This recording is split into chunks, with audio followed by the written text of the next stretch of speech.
Okay, so just a little explanation about my last video that was for a class. I had to write it to, it was a project to create a YouTube video to sort of help tutor some people, and I felt that the topic of video games and literacy was a very interesting point that I took as far as I could, and I really did enjoy that.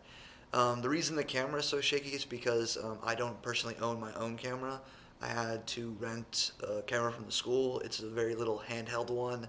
They didn't really give me a stand. I really don't have anything I kind of maybe stand it on while I'm talking, so I have to hold it in front of me, so that's kind of why it's all so try to keep it as straight as possible, try to keep it as far away as possible. Something I noticed was it's like doing the thing, so or I'm going to try to keep it at this distance. My next series of videos before I have to return the camera, because I did rent it, I have to give it back, is I'm going to kind of go into flaws or problems I have with certain video games and sort of talk about that. Um, in my last video, my first video, I talked about the Fable series, and I think the Fable series was done very well. But something that I mentioned that is sort of a problem that they've been having in recent memory is even though the beginning's great, the story's compelling, it keeps you enthralled almost through all of it, the ending of the last two games, it seems they seem to really suffer.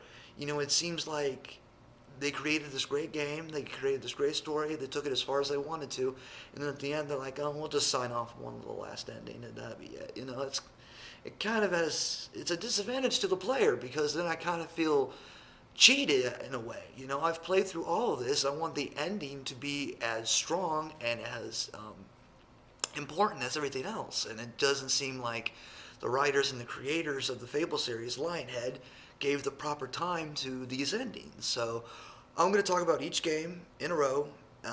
If you want to check out, I do have this in written form. If you want to check it out, check out Coleman Boring at WordPress.com.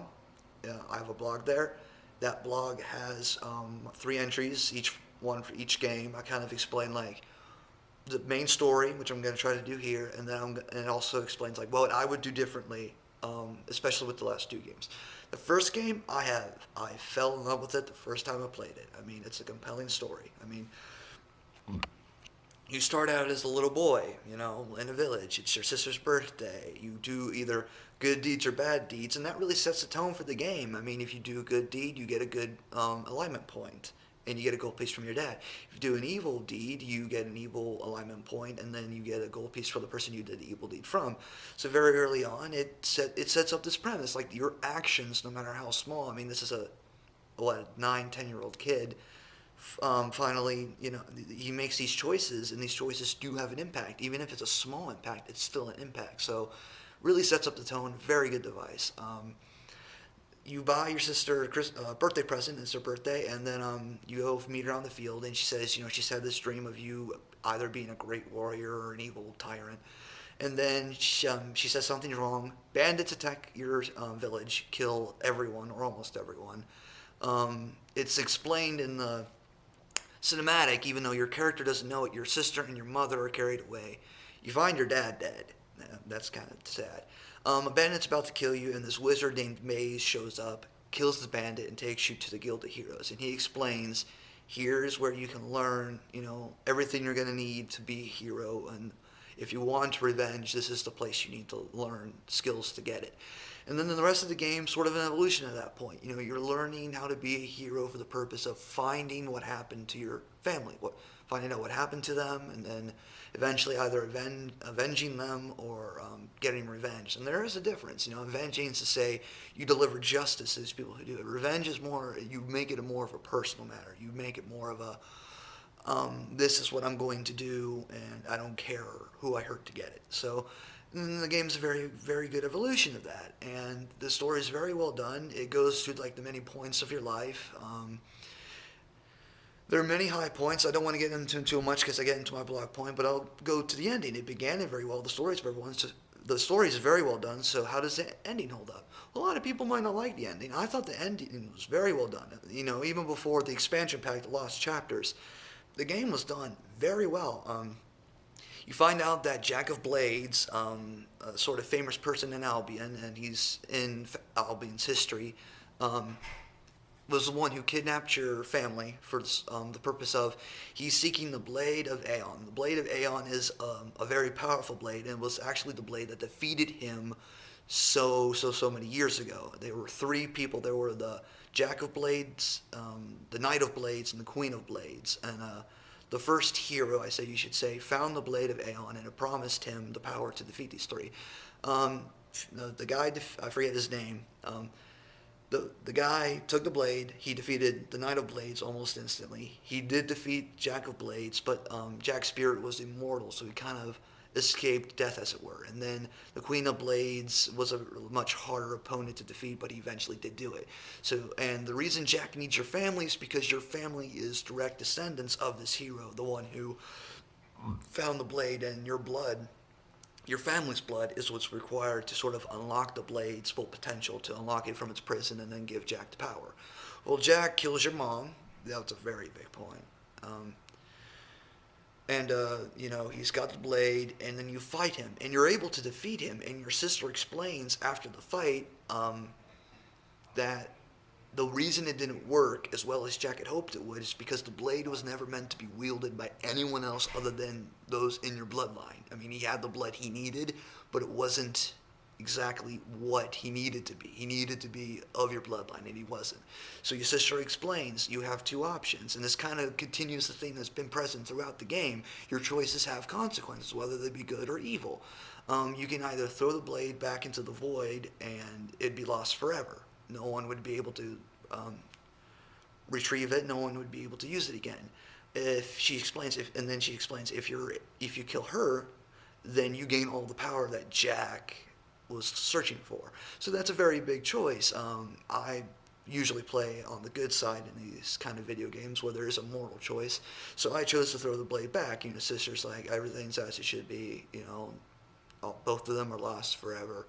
She leaves, and it kind of leaves you alone, and it's kind of a depressing note to end it with. You finally kind of find your family, then your mom dies, your sister leaves, and you're kind of left alone.